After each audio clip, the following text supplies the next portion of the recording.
మత్తయి సువార్త 7వ అధ్యాయం 24వ వచనం గురించి మనం ధ్యానించుకుంటున్నాం. కాబట్టి నా మాటలు విని వాటి చొప్పున చేయు ప్రతివాడును బండ మీద తన ఇల్లు కట్టుకొనిన బుద్ధిమంతుని పోలి ఉండెను. వాన వచ్చెను, వరద వచ్చెను, గాలి విసిరి ఆ ఇంటి మీద కొట్టెను కానీ దాని పునాది బండ మీద వేయబడను గనుక అదేమవలేదంట, పడలేదు. చూడండి ప్రియులారా, బండ మీద మన జీవితాన్ని ఎలా కట్టుకోవాలో గత కొన్ని నెలలుగా మనం వాక్యాన్ని వింటూ ఉన్నాం. చూడండి, బండ మీద పునాది వేసుకుంటాం అంటే సామాన్యం కాదు ప్రియులారా. ఎన్నో రీతిలుగా మనం నలకొట్టబడాలి, ఎన్నో రీతిలుగా మనం విరకొట్టబడాలి. ఏవండి, అలాంటి రీతులుగా యేసుప్రభువారు మొట్టమొదటిగా దేని గురించి ప్రారంభించారంటే తీర్పు గురించి ఆయన ప్రారంభించి ఆఖరిగా అబద్ధ ప్రవక్తల వరకు కూడా వచ్చి ఏవండి ఆఖరిలో he gave some finishing lines, out lines కూడా దేవుడు ఇచ్చాడు ప్రియులారా. అలా ఇచ్చినటువంటి మాటలో ఒక మాట ఏంటంటే ఆ 21వ వచనం, ప్రభువా ప్రభువా అని నన్ను పిలిచి ప్రతివాడు పరలోక రాజ్యములో ప్రవేశింపడు కానీ పరలోకమందున నా తండ్రి చిత్త ప్రకారము చేయువాడే ప్రవేశించును. చూడండి ప్రియులారా, ప్రవేశించడం అంటే మనందరికీ కూడా తెలుసు కదా. మీరందరూ కూడా ఇక్కడికి లోపలికి ప్రవేశించి వచ్చారు, అవునా కదా. అలాగే మనం కూడా నిత్య జీవంలోనికి, పరలోకంలోనికి, తండ్రి రాజ్యంలోనికి మనం ప్రవేశించాలి అంటే ప్రభువా ప్రభువా అని పిలిస్తే సరిపోద్దా ప్రియులారా? చాలదు. కానీ దేవుడు ఏం చెప్పాడు? పిలిస్తే సరిపోదు. ఒక విధంగా పిలవకపోయినా పర్లేదు, పిలిచిన ప్రతివాడు వెళ్ళడు అని ఇక్కడ యేసుప్రభువు చెప్తా ఉన్నారు. కానీ గాడ్ ఆల్వేస్, ఆయన ఎప్పుడు ఏం చేస్తాడంటే మన హృదయాన్నే ఆయన పరిశోధన చేస్తాడు. ఏమండి, మనం ప్రార్థన చేయడానికి వెళ్ళినప్పుడు దేవుని సన్నిధికి లోపల అంతరంగంలో ఉద్దేశం వేరుగా ఉంటుంది కొన్నిసార్లు, అవునా కదా. ప్రార్థన చేసేటప్పుడు ఎప్పుడైనా గమనించారా? హృదయంలో అంతరంగం వేరుగా ఉంటుంది, పైకి వచ్చే మాటలు వేరుగా ఉంటాయి కొన్నిసార్లు ప్రార్థన చేసేటప్పుడు, అవునా కదా. దేవుడు ఏం చూస్తాడు? పైకి నువ్వు పలికే మాటలను చూస్తాడా, నీ హృదయాన్ని చూస్తాడా? పైపెచ్చి మనం ప్రభువా నా గురించి నీకు తెలుసు కదా, అవునా కదా. చేశారు, మీరు ఎప్పుడైనా చేశారు లేదా? తెలుసు కదా ప్రభువా, నా ఉద్దేశాలను నీకు తెలుసు కదా, నేను ఎట్లా ఉంటానో తెలుసు కదా, నేను ఎంత ఇస్తానో తెలుసు కదా, నేను ఎలా ఆసక్తికి వెళ్తానో తెలుసు కదా నీకు. అంటే దేవుడికి తెలియదా మన గురించి అన్నీ? God knows everything. నీ ప్రార్థనలో నువ్వు పైకి పలికే మాటల్ని దేవుడు చూడ్డవు. నువ్వు దేవుని సన్నిధికి వెళ్ళి మోకరించి నువ్వు మౌనంగా ఉన్నా సరే అక్కడ ఆ సమయంలో నీ హృదయంతరంగంలో కలిగేటువంటి ఆ ఆలోచనల్ని, ఆ ఉద్దేశాలని దేవుడు క్యాలిక్యులేట్ చేస్తాడు ప్రియులారా. That's how the prayer is calculated. అలాగే ప్రార్థన ఏమండి దేవుడు చూస్తాడు. హృదయంతరంగాన్ని, హృదయంలో ఉన్నటువంటి ఉద్దేశాన్ని దేవుడు చూస్తాడు. కాబట్టి ప్రియులారా, ప్రభువా ప్రభువా అని పిలిచే ప్రతివాడు పరలోక రాజ్యములో ప్రవేశించడు కానీ నా తండ్రి చిత్త ప్రకారము చేయువాడే ప్రవేశించును. ఏ ఫాదర్స్ విల్ ప్రియులారా. తండ్రి చిత్తం గురించి ఏమండి కొన్ని విషయాలు మీతో మాట్లాడాలని అనుకుంటున్నాను. తండ్రి చిత్తం ప్రియులారా, మన పట్ల తండ్రి ఎలాంటి చిత్తం కలిగి ఉన్నాడు? ఏమండి నీ పట్ల తండ్రి ఎలాంటి చిత్తం కలిగి ఉన్నాడు? ఏమండి మత్తయి సువార్త 18:14 ఏమని రాయబడి ఉంది? అలాగనే ఈ చిన్నవారిలో ఒక్కడైనను నశించుట పరలోకమందున నా తండ్రి చిత్తము కాదు. మొట్టమొదటిగా మనం తెలుసుకోవాల్సిన విషయం ఏంటంటే మనందరం నశించిపోవటం అనేది ఎవరి చిత్తం కాదు, తండ్రి చిత్తం కానే కాదు ప్రియులారా. అందుకే మనం ఎప్పుడూ కూడా మారు మనసు అనుభవం గుండా మనుషుల్ని తీసుకెళ్తూ ఉంటాం. అందుకే మనం ఎప్పుడూ కూడా లోతైనటువంటి సరి చేసుకునే అనుభవం గుండా మనుషుల్ని మనం తీసుకెళ్తూ ఉంటాం. ఎంతమంది మీ హృదయాల్లో మారు మనసు అనుభవం గుండా వెళ్తున్నారు ప్రియులారా? చాలా జీవితాలు దే స్టక్ సమ్వేర్. ఒక రోజున ఊళ్ళో కుర్రోళ్ళందరికీ ఊరు ఉంటుంది కదా, అప్పుడప్పుడు ఊర్లో ఏం చేస్తారు, ఏదో సమ్ పోటీలన్నీ పెడతా ఉంటారు రకరకాలుగా. అయితే ఒక ఊరిలో ప్రెసిడెంట్ గారు ఏదో పండగ వచ్చినప్పుడు ఒక సైకిల్ పోటీ పెట్టాడంట. సైకిల్ పోటీ పెట్టి ఇప్పుడు అందరూ ఏం చేయాలి, అరే ఈ ఊరు నుంచి ఆ పక్క ఊరు వెళ్ళి మొత్తం అంతా రౌండ్ తిరిగి ఒక 10 కిలోమీటర్ల పాటు రౌండ్ కొట్టి రావాలి, ఎవడు ముందు వస్తే ఆడికి బహుమానం అని చెప్పాడంట ప్రెసిడెంట్ గారు. ఓ 10,000 రూపాయలు క్యాష్ ప్రైజ్ ఇస్తాం అని చెప్తే పాపం అందరూ కూడా ఏమండి సైకిల్ అన్నీ లైన్లో పెట్టుకుని అంట. ఇప్పుడు సైకిల్కి తొక్కాలి అంటే ఏం చేయాలండి? అది సరిగా ఉండాలి కదా సైకిల్, అవునా కదా. పాపం ఒకటి సైకిల్ సరిగా లేదంట అక్కడ. అందరు సైకిల్ కరెక్ట్గా ఉంటాయా? ఉండవు. కొన్ని సైకిళ్ళు ఏం చేస్తాయి, వెళ్తాయి, కొంచెం దూరం వెళ్ళగానే చైన్ పడిపోద్ది. ఇంకా కొంచెం దూరం వెళ్ళగానే మళ్ళా చేయను, ఇంకా కొంచెం దూరం వెళ్ళగానే మళ్ళా చేయను. ఇప్పుడు ఈ పోటీలో పాల్గొనడానికి వచ్చిన వ్యక్తులందరూ కూడా మొదట ఏం చేసుకోవాలి చెప్పండి? సైకిల్ అన్నీ కూడా ఏ రిపేరు లేకుండా చూసుకోవాలి. ఏమండి, 2 టైర్లో టైర్ పంచర్ ఉంది, వెళ్ళిద్దా? స్పీడ్ వెళ్ళిద్దా? వెళ్తాం. 2 టైర్ల నుండి ఏముండాలి? గాలి ఉండాలి కదా, గాలి చక్కగా ఉండాలి. తర్వాత చైన్ ఎలా ఉండాలి? చైన్ పడకూడదు కదా. ఏమండి, చాలామంది విశ్వాస జీవితాల్లో పాపం తొక్కుతూ ఉంటారు, అందులో గాలి ఉండదు. పాపం వెళ్తూ ఉంటారు, అందులో ఏముండదు, చైన్ పడిపోతూ ఉంటుంది. కొంచెం దూరం వెళ్ళగానే చైన్ పడిపోద్ది. ఏమండి, అర్థమవుతుందా మీకు నేను చెప్పేది? సైకిల్ ఎక్కి తొక్కగానే చైన్ పడిపోతుంది చాలామందికి. ఏమండి, ఒక 10 మీటర్లు వెళ్ళగానే చైన్ పడిపోతుంది. ఏమండి, కొంచెం దూరం వెళ్ళగానే టైర్లో గాలి వెళ్ళిపోతుంది. ఎందుకని? వెళ్తుందా? ప్రయాణం ముందుకు సాగుతుందా? లేదు. ఏవండి, మొదట మన జీవితాన్ని, మన హృదయాన్ని, ఏవండి మన ఆలోచనల్ని మనం ఎప్పుడు కూడా సరి చేసుకోవాలి ప్రియులారా. కొంచెం దూరం వెళ్ళగానే మనసు మారిపోతూ ఉంటుంది, కొంచెం దూరం వెళ్ళగానే హృదయాలు గాయమవుతూ ఉంటాయి, కొంచెం దూరం వెళ్ళగానే మనసులు ఎటు తిరిగిపోతాయో తెలియదు. ఏవండి, ఆదివారం రాగానే ఫుల్గా ఏవండి టైర్ల నిండా ఏమవుతుంది? గాలి ఎగుతుంది. మళ్ళీ ఆదివారం సాయంత్రం వచ్చేసరికి టీవీలో సినిమానో సీరియల్లో ఏవండి ఎవరో స్నేహితులు కలిసి అక్కడికో ఇక్కడికో ఏదో సంథింగ్ ఏదో ఒకటి తగులుతుంది. ఉన్న గాలంతా ఏమైపోతాయి? ఉంటుందా? లేదు. చైన్ పడిపోతూ ఉంటుంది, రిపేర్లు వచ్చేస్తూ ఉంటాయి ప్రియులారా. కాబట్టి అలాంటి ప్రయాణాలు ఎప్పుడూ కూడా గమ్యానికి చేరవు ప్రియులారా. బహుశా నువ్వు కూడా క్రైస్తవ్యంలోనికి వచ్చావేమో, ప్రభువా ప్రభువా అని పలుకుతున్నావేమో, కానీ నీ హృదయం ఇంకా తండ్రి చిత్తానుసారంగా నీ హృదయం ఇంకేమవలేదు, సరిచేయబడలేదు. కాబట్టి మనం ఎప్పుడూ కూడా దేవుని సన్నిధికి వెళ్ళాలి ప్రియులారా. ఏవండి, యేసుప్రభువారు సిలువకి ఎలా మేకులు దిగగొట్టబడ్డారో, యేసుప్రభువారు సిలువకి ఏం చేయబడ్డారండి?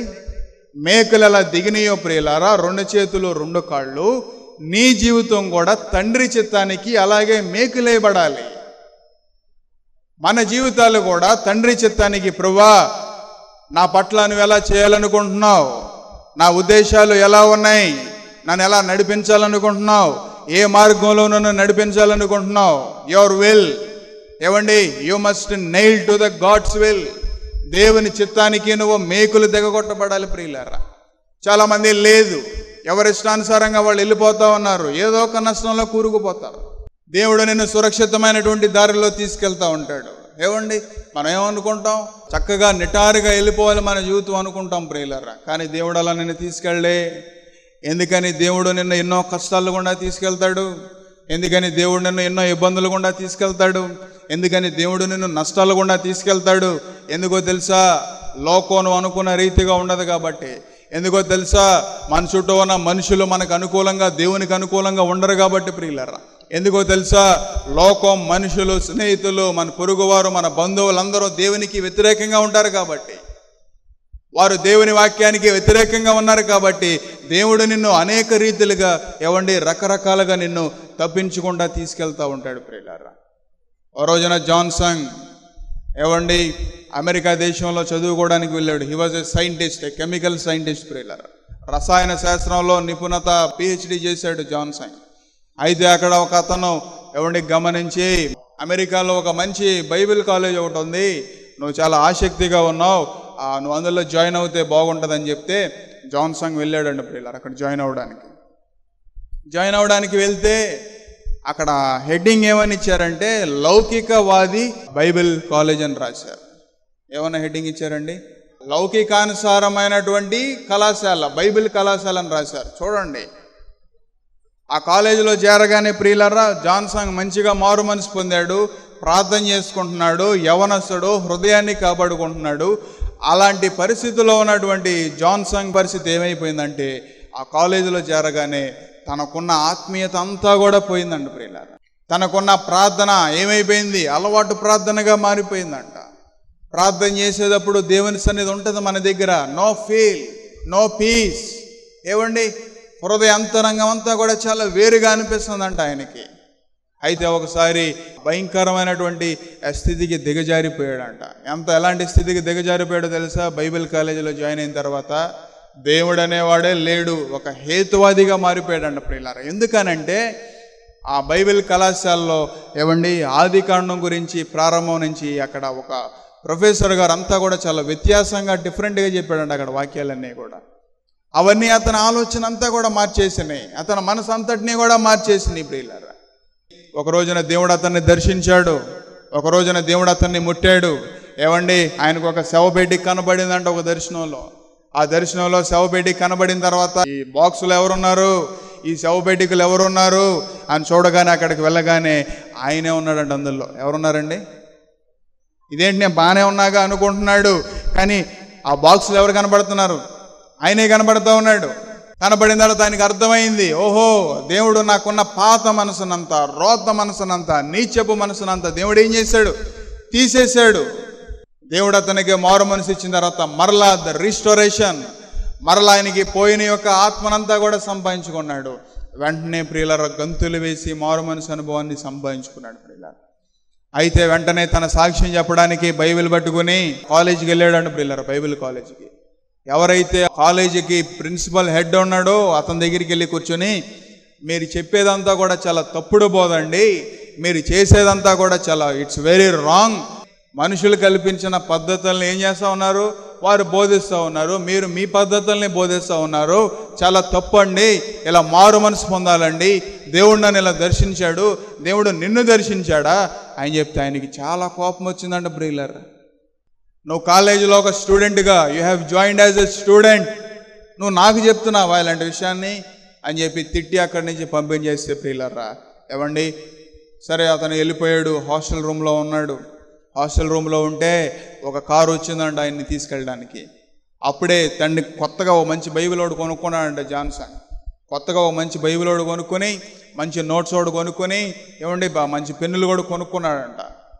కొనుక్కొని దానికి రెడీగా ఉన్నాడంట. ఎందుకో తెలీదు, ఆయన కొనుక్కోవాలనిపించిందంట, కొనుక్కున్నాడంట అవన్నీ.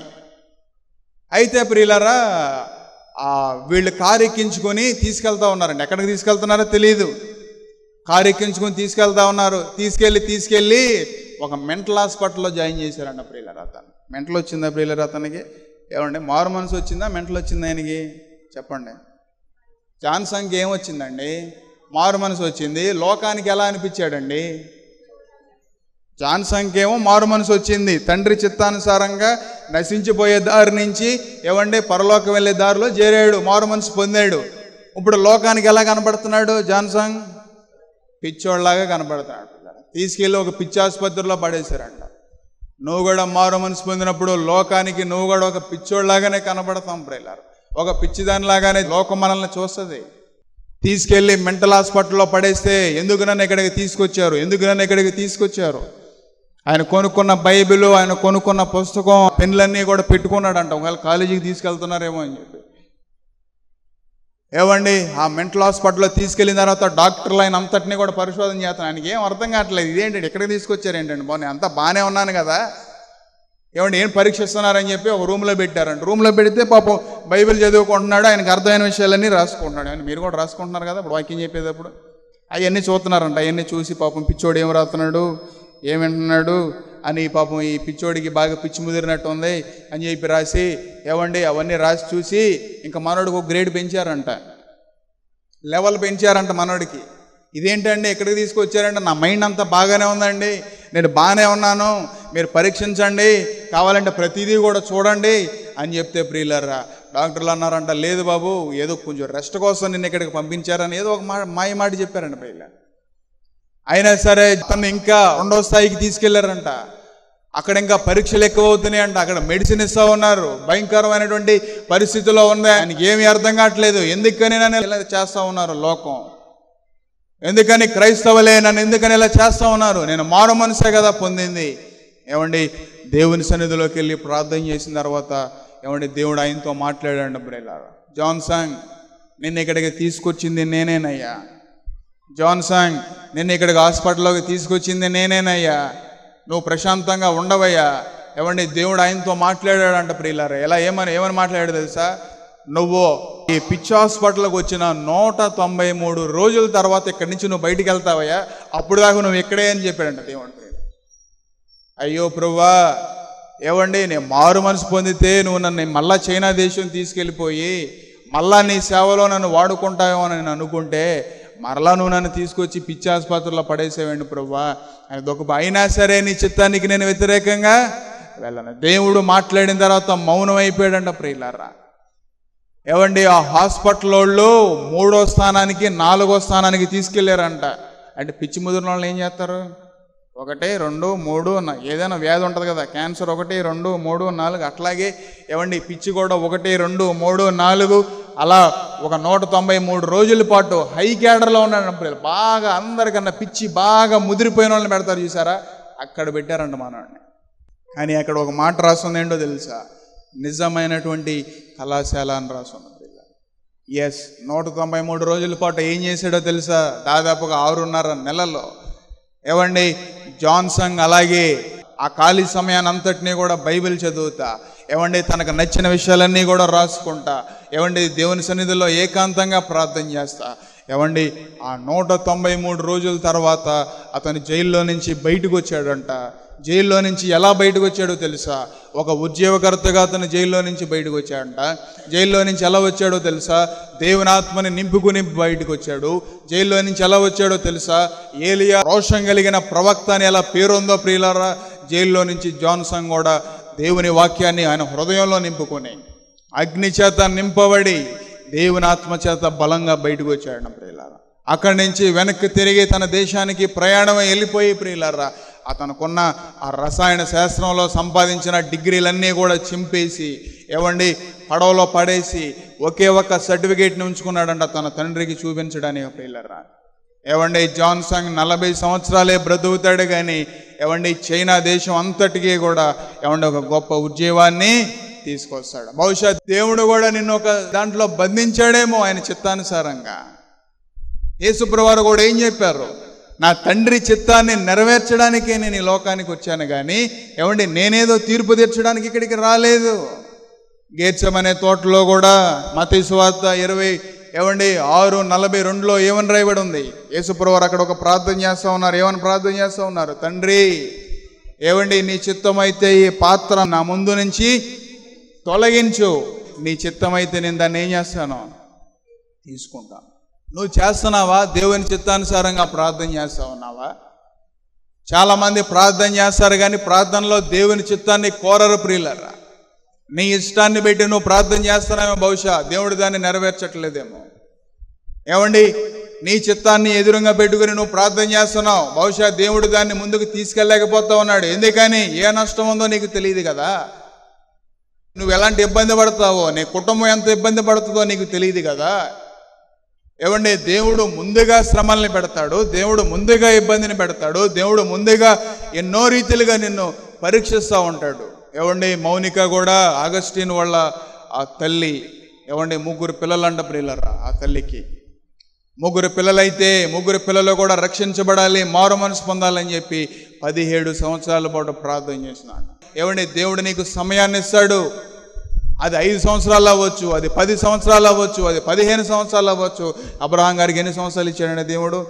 10 సంవత్సరాల పాటు దేవుడు ఆయనకి వాగ్దానం చేసిన తర్వాత బిడ్డని ఇచ్చాడు. మేబీ దేవుడు నిన్ను కూడా పరీక్షిస్తున్నాడేమో.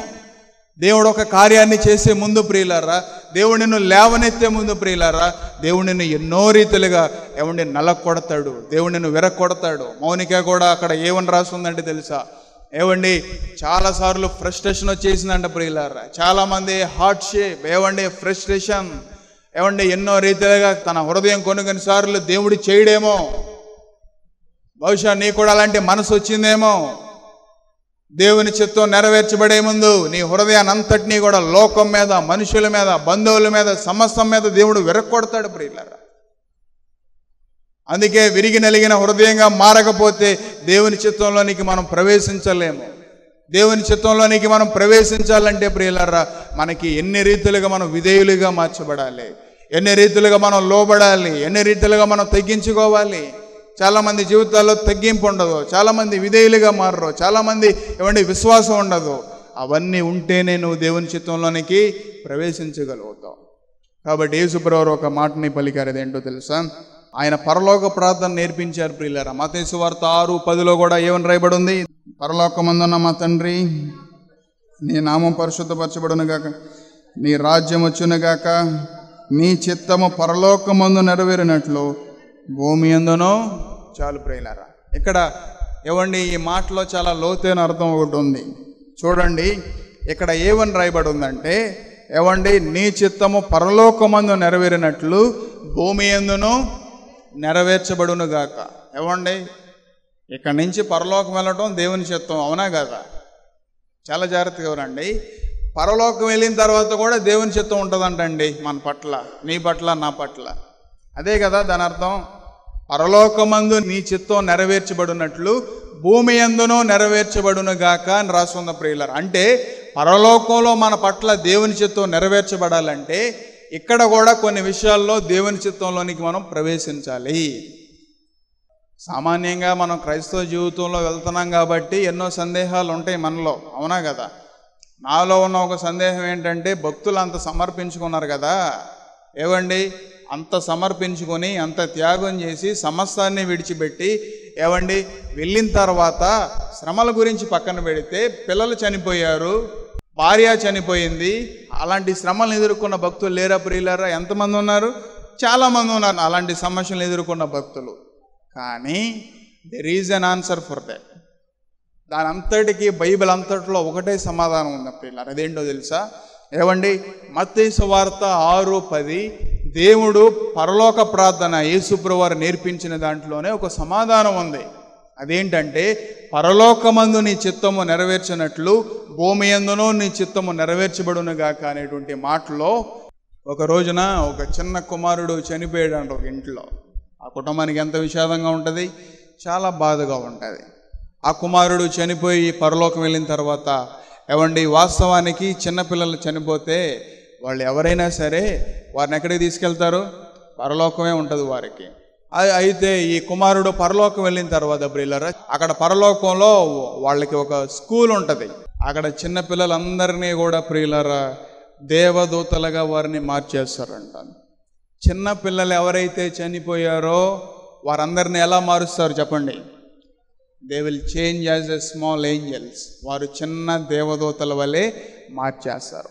ఆ స్కూల్ ఏంటంటే, ఈ దేవదూతల యొక్క ఏవండి ఆ కోర్సు ఉంటుంది కదా, దేనికైనా కోర్సు ఉంటుందా? పరలోకంలో కూడా దేవదూతగా మారాలంటే కోర్సు ఉంటుంది. పెద్దవాళ్ళని ఎవరిని మార్చరు, చిన్నపిల్లల్ని మారుస్తారు. ఈ చిన్నపిల్లలు ఎవరైతే చనిపోయారో అక్కడ వారు దేవదూతలుగా మార్చబడతారు.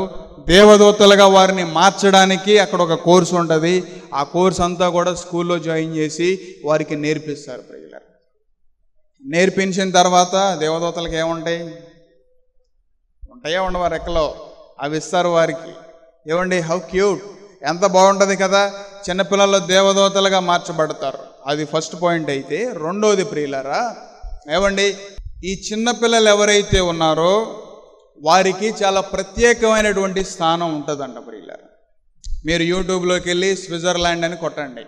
స్విట్జర్లాండ్ ఎంత it's a beautiful country in among the world. ప్రపంచం అంతట్లో కూడా చాలా అందమైన దేశం ఏదైనా ఉందంటే అదే దేశం స్విట్జర్లాండ్ ప్రియులారా. ఆ స్విట్జర్లాండ్ దేశాన్ని చూస్తే కొండలు కానీ, గ్రీనరీ కానీ, వాటర్ ఫాల్స్ కానీ, ఆ స్నో కానీ అంతా కూడా చాలా అందంగా ఉంటుంది. ఏవండి స్విట్జర్లాండ్కి ఉన్న ఒక పేరు ఏంటంటే, దేవుడు ప్రపంచాన్ని అంతటినీ కూడా సృష్టించి చివరిన ఒక సంతకం పెట్టాడంట దేవుడు. ఆ సంతకమే స్విట్జర్లాండ్ అని చెప్తారు ప్రియులారా. దేవుడు పెట్టిన it's a sign, it's a God sign. అదే స్విట్జర్లాండ్ అని పలుకుతారు ప్రియులారా చాలామంది. పరలోకంలో కూడా పరదేశంలో కూడా ఈ పిల్లలందరినీ కూడా అక్కడ వదిలేస్తారండి ప్రియులారా. ఏమండి it's a beautiful Kinder garden. అక్కడ పిల్లలందరూ కూడా ఆడుకోవడానికి అక్కడంతా కూడా చాలా స్వచ్ఛందమైనటువంటి ప్రదేశంగా అది వారికి ఉంటుందండి ప్రియులారా. అయితే ఈ కుటుంబంలో ఉన్న తల్లి చాలా వేదనగా ఏడుస్తూ ఉంది. ఏడుస్తూ ఉంటే పరలోకం నుంచి చూస్తున్న చిన్న కుమారుడు అనుకున్నాడంట, వారి పైనుంచి అన్నీ చూస్తారు ప్రియులారా. అయ్యో ఎందుకని నా తల్లి ఏడుస్తూ ఉంది, నేను ఇక్కడ ఎంత సంతోషంగా ఉన్నాను కదా, నేను ఇక్కడెంత ఆనందంగా ఉన్నాను కదా, ఎందుకని why my mother is crying అని చెప్పి పరలోకంలో ఉండి ఏమండి అలా చూస్తా బాగున్నాడండి పిల్లరా. అయితే కాలక్రమేణా కొన్నాళ్ళు అయిపోయిన తర్వాత ఏమండి ఆ తల్లి కూడా మరణించింది వయసు అయిపోయి. ఏమండి వయసు అయిపోయి మరణించిన తర్వాత ఆ తల్లిని తీసుకెళ్ళడానికి ఆ చిన్న కుమారుడు వచ్చాడండి ప్రియులారా. ఆ తల్లి తన కుమారుణ్ణి చూడగానే వెంటనే కౌగిలించుకొని ఏం చేసింది? ఎంతో సంతోషపడింది. అక్కడ దుఃఖం ఉండదు, అక్కడంతా సంతోషమే. మరణించిన తర్వాత, నువ్వు క్రీస్తులో మరణించిన తర్వాత దుఃఖం ఉండదు. క్రీస్తులో మరణించిన వారి పట్ల మనం దుఃఖపడకూడదు ప్రియులారా. వారు బాధపడుతూ ఉంటారంట ప్రియులారా. ఆ చిన్న కుమారుడు తన తల్లిని తీసుకెళ్ళి తనకున్న సంపద అంతటినీ కూడా చూపించాడంట. అమ్మా చూడు, దేవుడు నాకు ఇంత స్థానాన్ని ఇచ్చాడు, దేవుడు నాకు ఇంత అందాన్ని ఇచ్చాడు, దేవుడు నాకు ఇలాంటి సౌభాగ్యాన్ని ఇచ్చాడు. ఎలాంటి స్థానంలో నేనుంటే నువ్వు ఏడుస్తున్నావా? భూలోకంలో ఉండి కొన్నాళ్లే కదా, ఈ సమయంలో నేను నన్ను పోగొట్టుకున్నానని నువ్వు ఏడుస్తున్నావా? అయితే రా, పరలోకంలో నిత్య జీవంలో మనం నిత్య కాలం కూడా అక్కడ మరణం ఉండదు, ఆకలి ఉండదు, దప్పిక ఉండదు.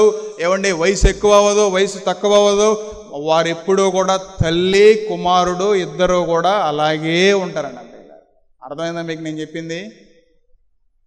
ఇప్పుడు మేము ఉన్నాం అనుకోండి, మా ఫ్యామిలీ, ఉదాహరణకు మా ఫ్యామిలీ ఉంది, మేము ఆల్రెడీ పెరిగిపోయాం, అవునా కదా? ఒకవేళ రాకడొస్తే ఇండివిజువల్, ఎవరి కాలు డివైడెడ్. మా డాడీ డివైడెడ్, మా మమ్మీ డివైడెడ్, నేను డివైడెడ్, మా తమ్ముడు డివైడెడ్. మీ ఫ్యామిలీ కూడా ఎవరి కాళ్ళు ఇండివిజువల్, ఒకరికొకరికి సంబంధాలు ఉండవు అక్కడ పరలోకంలో. చాలా జాగ్రత్తగా వినండి. పరలోకంలో సంబంధాలు ఎవరికి ఉంటాయి? ఎవరైతే చిన్న బిడ్డల్ని పోగొట్టుకున్నారో ఆ తల్లికి ఆ కుమారుడికి పరలోకంలో సంబంధాలు అలాగే ఉంటాయి. ద బాండేజ్, ఆ బంధం అలాగే ఉంటుంది ప్రియులారా. కానీ తక్కువ సమయం, ఈ లోకంలో ఉన్నటువంటి ఆ షార్ట్ స్పాన్ ఆఫ్ టైమే వారికి దుఃఖం ఉంటుందేమో కానీ, ఏమండి ఆ మాటకి లోతైన అర్థం మత్తయి సువార్త 6:10. ఈ విషయాలన్నీ మీకు తెలియాలంటే పరలోక దర్శనాలని ఒక పుస్తకం ఉంటుంది. ఈ సందర్భం అంతా కూడా ఎవరు చూశారంటే సాధు సుందర్ సింగ్ గారు చూశారు ప్రియులారా. ఆయన ఆత్మవశుడై పరలోకం వెళ్ళినప్పుడు, పరదేశిగా వెళ్ళినప్పుడు ఈ చిన్న పిల్లోడు తల్లి సందర్భం అంతా కూడా వారు చూపించారంట. కాబట్టి ప్రియులారా, పరలోకంలో అందరికీ అన్ని భాగ్యాలు ఉండవు, కొందరికి కొన్ని భాగ్యాలే ఉంటాయి. పరలోకంలో ఒక్కొక్కరిని ఒక్కొక్క రీతిగా దేవుడు పెడతాడు.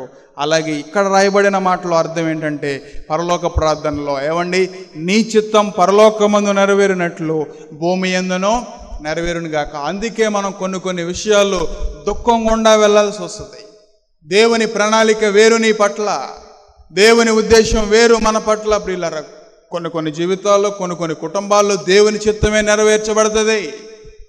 మనం ఎంత ప్రార్థన చేసినా దేవుడు ఉంచడో, తీసేసుకుంటాడు. ఎందుకో తెలుసా? అక్కడ నిత్య జీవంలో తల్లిని, తండ్రిని, కొడుకుని ఒకటిగానే దేవుడు ఉంచుతాడు. అక్కడ వయసు అరిగిపోదు, వారు ముసలోళ్ళు కావరు, ఈ బిడ్డ పెరిగిపోడు.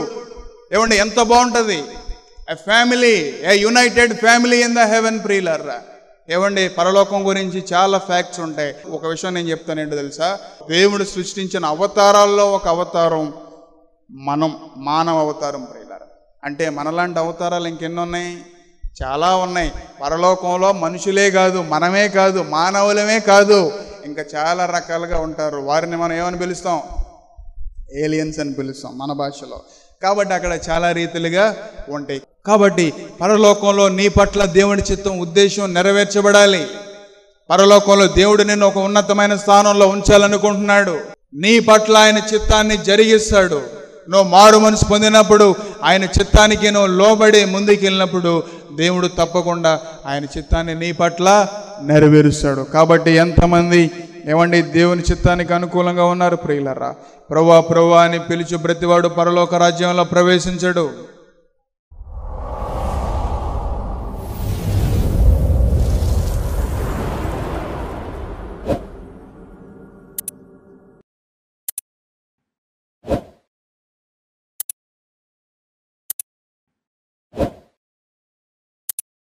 మా అడ్రస్ LAF బెతెస్దా ప్రార్థనా మందిరం, స్విమ్మింగ్ పూల్ రోడ్, సర్కర్ తోట, మచిలీపట్నం, ఆంధ్రప్రదేశ్, కృష్ణా డిస్ట్రిక్ట్.